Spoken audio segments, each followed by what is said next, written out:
क्या आप भी रिश्तों की भीड़ से तंग आ गए हो? ज़रा इन लोगों से पूछो जिनके पास एक भी अपना नहीं है। जो घर शोर वाला होता है ना, वही असल में खुश नसीब होता है, क्योंकि खामोश घर अक्सर खाली होते हैं। हमें लगता है कि जॉइंट फैमिली हमारे लिए सबसे बड़ी आजमाइश है, लेकिन सच ये है कि यही हमारी सबसे बड़ी रहमत है। जो लोग अकेले रहने की ख्वाहिश रखते हैं, तो एक दिन उनकी ज़िंदगी में ज़रूर आता है कि या अल्लाह कोई मेरा अपना मेरे साथ हो। अस्सलामुअलैकुम माय यूट्यूब फैमिली, उम्मीद है कि आप सब खैरियत से होंगे और अपने हिस्से की खुशियां बटोर रहे होंगे। आज का टॉपिक बहुत ज़्यादा इम्पोर्टेंट है। आज हम जॉइंट फैमिली सिस्टम में जो पॉजिटिव पहलू हैं उनके ऊपर बात करेंगे, क्योंकि आपने अपने जितने भी व्लॉग्स देखे होंगे या जितने भी कंटेंट क्रिएटर देखे होंगे, वो ज़्यादातर जॉइंट फैमिली सिस्टम या ससुराल में रहने के जो नेगेटिव एस्पेक्ट्स हैं उनको डिस्कस करते हैं, लेकिन कोई इसमें पॉजिटिव एस्पेक्ट्स को डिस्कस नहीं करता।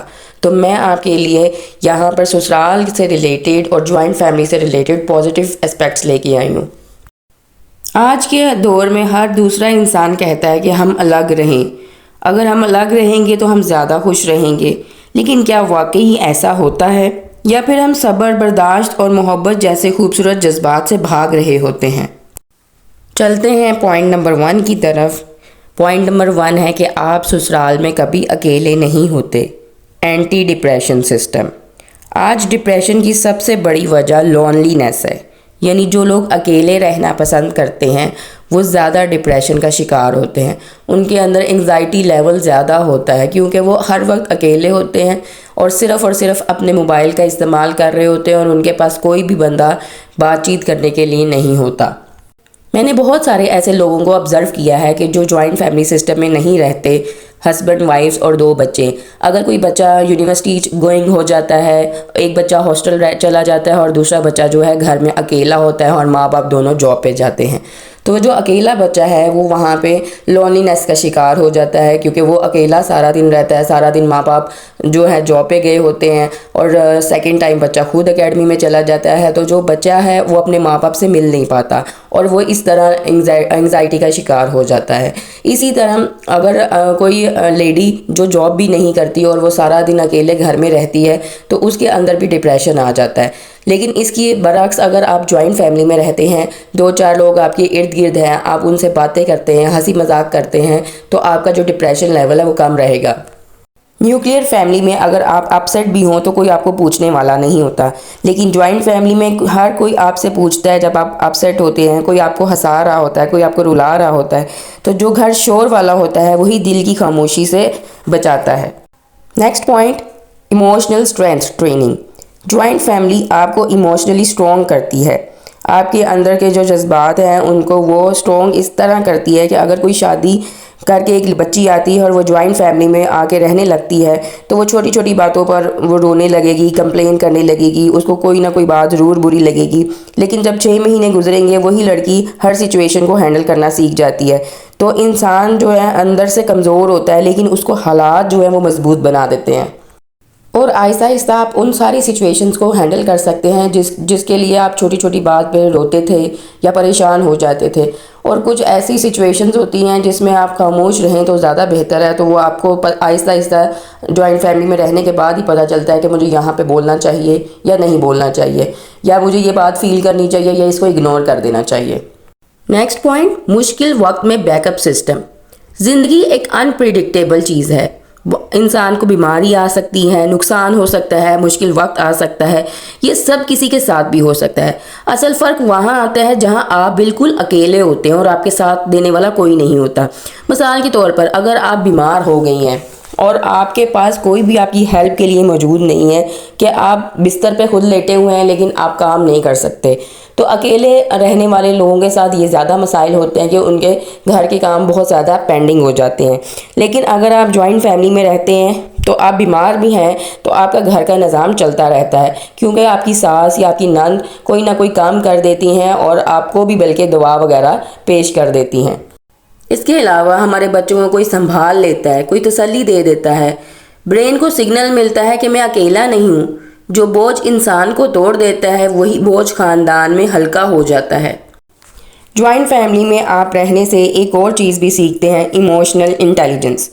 इमोशनल इंटेलिजेंस किसे कहते हैं? आप अपने इमोशंस को कंट्रोल करना सीख जाते हैं। ये स्किल किताबों से नहीं आता, लोगों के साथ रहने से आता है। मिसाल के तौर पर आप ये सीख जाते हैं किस इंसान से किस टोन में बात करनी है, किस वक्त खामोश रहना है। ये स्किल्स लाइफ के हर रिलेशनशिप में काम आती है। जो इंसान दिलों को समझ जाए वो कभी तन्हा नहीं रहता। नेक्स्ट पॉइंट, बच्चों की बेहतरीन तरबियत। बच्चे वही बनते हैं जो वो देखते हैं। जॉइंट फैमिली में बहुत सारे रोल मॉडल्स होते हैं। आपके चचा, आपके ताया, आपकी फूफो, आपकी मुमानी, बहुत सारे लोग ऐसे होते हैं कि जो बच्चे जिनको देखते हैं और अपना रोल मॉडल तस्वर करते हैं। बच्चे बड़ों की इज़्ज़त करना सीखते हैं, शेयरिंग सीखते हैं, सेक्रीफाइसेस करना सीखते हैं और ये वैल्यूज़ उनके सबकॉन्शियस में बैठ जाती हैं। और जो बच्चे रिश्तों में पलते हैं वो ज़िंदगी में इमोशनली स्टेबल होते हैं।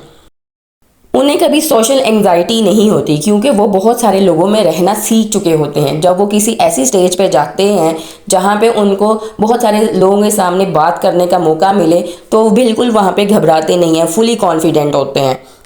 जबकि न्यूट्रल फैमिली के जो बच्चे होते हैं वो बिल्कुल कॉन्फिडेंट नहीं होते, उन्हें बोलने का तरीका नहीं आता, वो शाय फील करते हैं लोगों के सामने बोलते हुए क्योंकि वो अकेले रहने के आदी होते हैं। वो अगर भीड़ में जाते हैं तो वो कंफ्यूज हो जाते हैं। स्टेज पे अगर खड़े होकर उन्होंने 2 लफ्ज़ बोलने हो तो वो वहाँ पे बोल नहीं पाते हैं क्योंकि उन्होंने कभी इतने लोगों का सामना नहीं किया होता। Next point, feeling of belongings, अपनायत का एहसास। दुनिया की सबसे बड़ी लोनलीनेस ये है कि आपके पास लोग हों मगर अपने ना हों। जॉइंट फैमिली में आपको बिलोंगिंग मिलती है। घर में सब आपको जानते हैं, आपकी खुशी का, आपके दुख का एहसास करते हैं। ब्रेन को सेफ्टी फील होती है। अपनापन वो एहसास है जो इंसान को अंदर से ज़िंदा रखता है। जॉइंट फैमिली में रहने का एक और फ़ायदा भी होता है कि आपकी पर्सनैलिटी स्ट्रॉन्ग होती है। इस पॉइंट को मैं आप लॉजिक वे में समझाती हूँ। देखिए, अगर हमारी लाइफ इजी गोइंग होगी, हर वक्त हम रिलैक्स होंगे या हम अकेले होंगे, कोई हमें रोकने टोकने वाला नहीं होगा, तो हमारी पर्सनैलिटी जो है ना वो वीक होगी। लेकिन जब हमें चैलेंजिंग लाइफ मिलेगी, हर वक्त कोई ना कोई हमें आर्ग्यू करेगा, हमसे बहस करेगा या हमें वहाँ पे खामोश रहना पड़ेगा, सोचना पड़ेगा कि मैं यहाँ पे बोलूँ या ना बोलूँ। जब हमारी इस तरह की चैलेंजिंग लाइफ होगी ना तो हमारी पर्सनैलिटी स्ट्रॉन्ग होगी। आपको हर सिचुएशन में एडजस्ट करना पड़ता है। आप मेंटली टफ हो जाते हैं टाइम के साथ साथ। जो हालात आपको मुश्किल लगते हैं वही आपको ताकतवर बना रहे होते हैं। Next point, responsibility and leadership skills.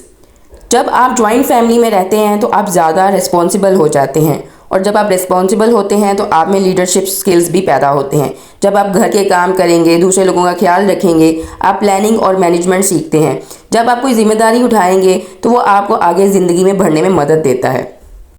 एक दिन आएगा जब आप यही लोग, यही शोर, यही बातें याद करेंगे और तब समझ आएगा कि सुकून तन्हाई में नहीं था, सुकून अपनों के साथ था। जॉइंट फैमिली मुश्किल ज़रूर है लेकिन यही मुश्किल आपको ख़ास बनाती है। जो लोग आपको आजमाइश लगते हैं वही असल में आपकी सबसे बड़ी रहमत होते हैं। रिश्ते बोझ नहीं होते, बोझ हमारी सोच बनती है। जहाँ बर्दाश्त ख़त्म हो जाती है वहीं रिश्ता ख़त्म हो जाता है। जो झुक जाता है वही रिश्ता बचा लेता है। जॉइंट फैमिली आपको तोड़ती नहीं है, वो आपको इमोशनली स्ट्रॉन्ग बनाती है। याद रखें, आप मुश्किल में नहीं होते, आप अपग्रेड हो रहे हैं। उम्मीद है कि आज का टॉपिक आपको पसंद आया होगा। लाइक, सब्सक्राइब एंड शेयर ज़रूर कीजिएगा। वीडियो का फुल वॉच किया करें, प्यारा सा कमेंट लाजमी दिया करें। अपनी दुआओं में याद रखिएगा। अल्लाह हाफिज़।